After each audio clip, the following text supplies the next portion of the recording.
which we can power. Where does the data go? How does it used? Where does it flow? What is in the algorithm? Is the algorithm discriminatory? But some of it is, you'd say in German, vorgeschoben, which means kind of just put out there as a theatrical thing, because there aren't really that many. There are some companies providing AI in the form of advanced machine learning or large language models.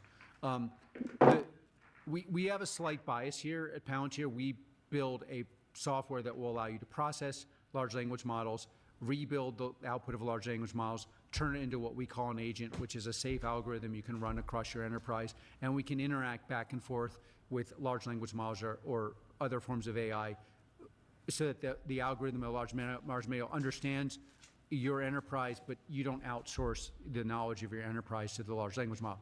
So I believe that will be the future, and that these things, implemented correctly, large language models and AI are a crazy advantage over people who don't.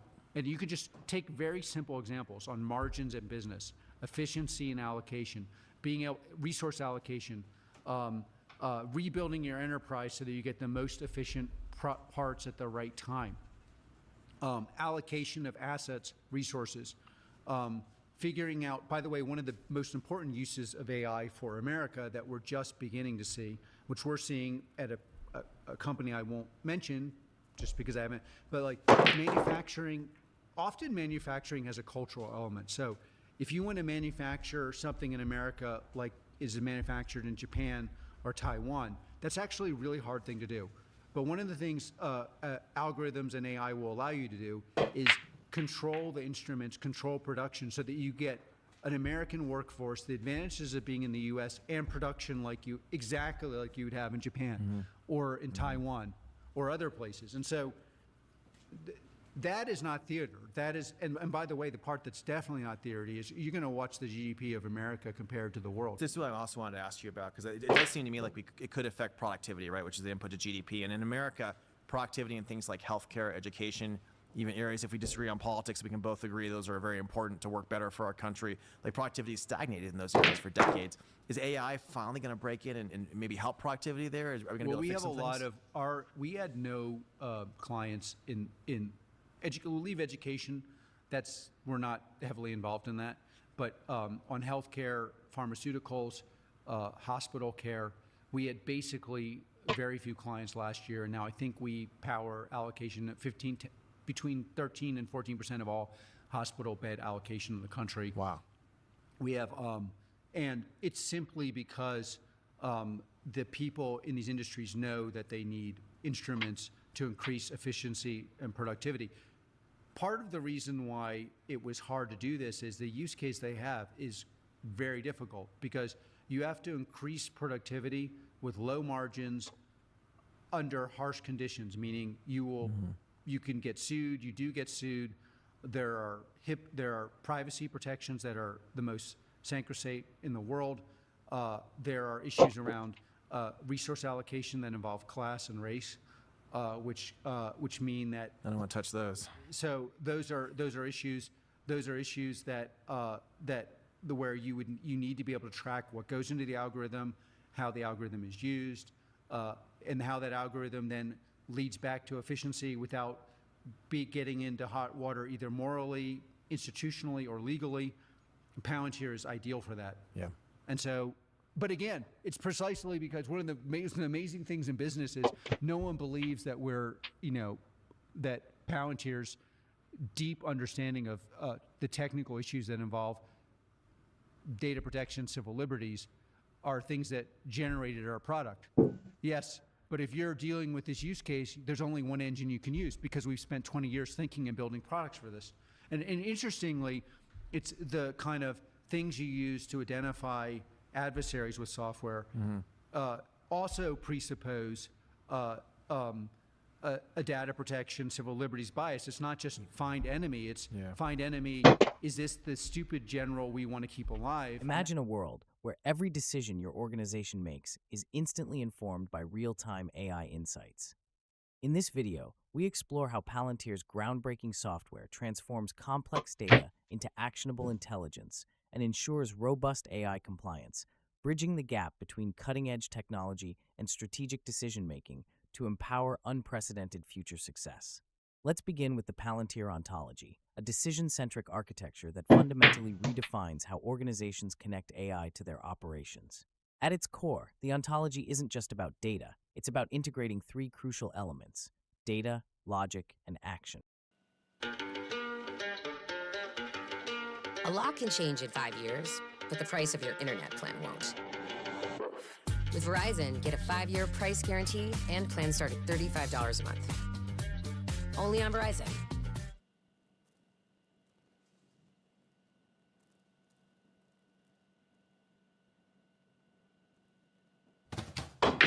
Wait, is this you when trying to build a website? Because I got you. Oh?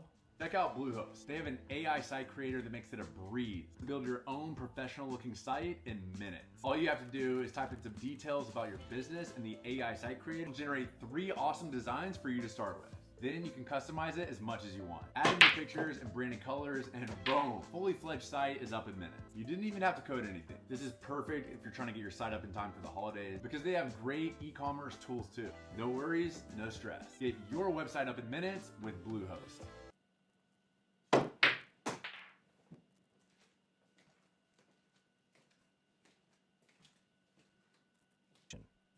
Traditional systems flatten information into static tables, but the Palantir Ontology transforms diverse data, from structured databases and IoT streams to unstructured repositories, into a dynamic, semantic model. Think of it as converting scattered puzzle pieces into a vivid picture that represents your entire enterprise in real time. In effect, the ontology acts as a bridge between raw data and actionable intelligence, ensuring that every decision is informed by a comprehensive, up-to-date picture of operations. Have you ever wondered how your organization could instantly adapt to disruptions? Moreover, the ontology empowers AI-driven copilots to work alongside human teams. By capturing decision lineage, it provides a complete record of when and how each decision was made, much like having a real-time audit trail. This transparency not only boosts confidence in automated recommendations, but also continuously refines the AI models based on past outcomes. With this robust framework, even complex workflows become more agile and reliable. Palantir Ontology is not merely a data aggregator. It's an intelligent, evolving system that enables organizations to connect AI directly to decision-making. By embedding decision logic into every operational layer, it equips teams with the agility and insight needed to navigate challenges and seize opportunities, all in real time. Now, let's shift focus to how Palantir AIP ensures that advanced AI systems are governed with the utmost precision. In today's regulatory landscape, underscored by frameworks like the EU AI Act, maintaining compliance isn't optional.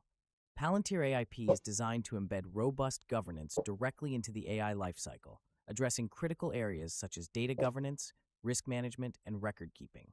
Starting with data governance, Palantir AIP employs strict access controls. Using role-based authorization, single sign-on, and multi-factor authentication, the platform ensures that only the right people can access sensitive information. This meticulous control prevents unauthorized access and maintains data integrity across the entire organization. Risk management is another cornerstone. Palantir AIP offers tools like the Sensitive Data Scanner and AIP evals to identify potential biases and validate AI model performance. Imagine a dashboard where every AI model is continuously monitored, with real-time alerts and evaluation metrics displayed clearly. As you watch, think about your own processes. Are you confident that every risk is being managed effectively? This is not just theory. It's a proven methodology that organizations can rely on for transparency and operational safety.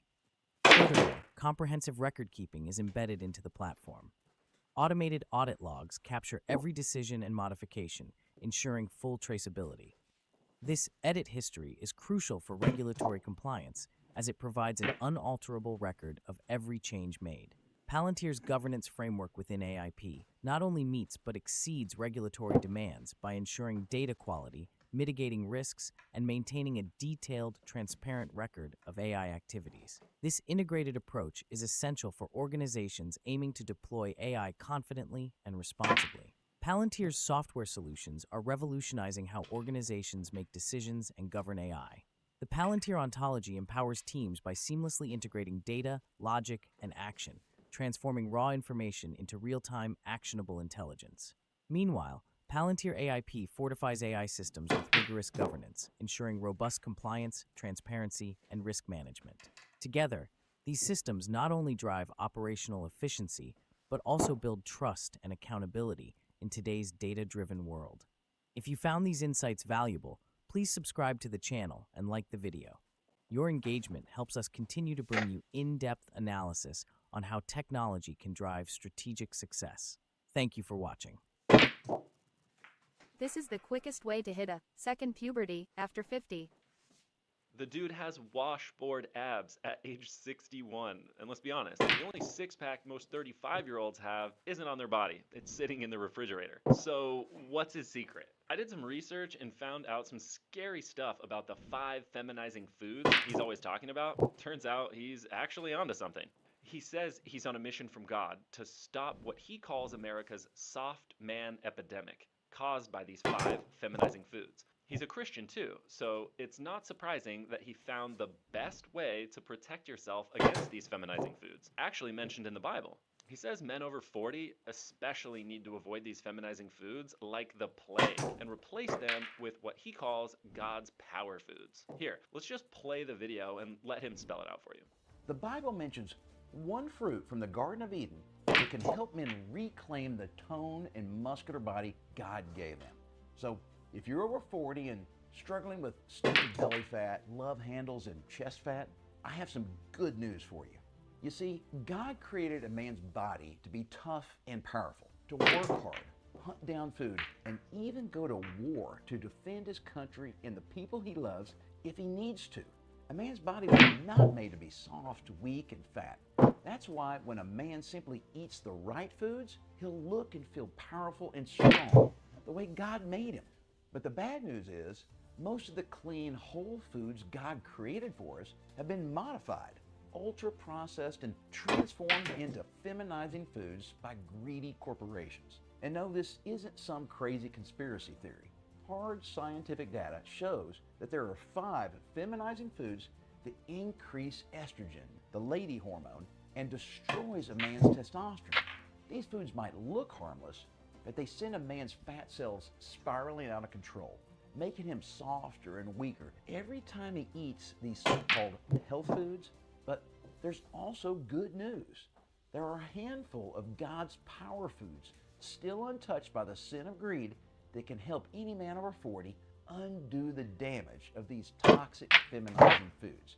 And eating these specific power foods can even help a man burn fat, rebuild rock-hard muscle, and reclaim the body he was designed to have. But we still have to deal with the 5 feminizing foods that are triggering a soft man epidemic in our country and destroying the lives of American men. That's why I'm on a mission to end this soft man epidemic. I created a free, powerful presentation that reveals the 5 feminizing foods men need to stop eating immediately.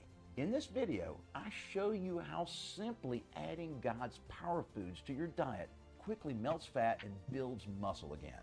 Guys, I think God gave me a passion for nutrition, fitness, and helping other men get in amazing shape at any age. And at 61, I'm in the best shape of my life, and I've helped over 100,000 men hit their fitness goals too. But it all starts with these foods. So tap the button below to watch my free Feminizing Foods presentation. It's time you join the ranks of men reclaiming the potent masculine body God gave them. And you can do it by simply avoiding these 5 feminizing foods and switching to God's power foods instead. Tap the button below and watch my free presentation before those greedy corporations get it taken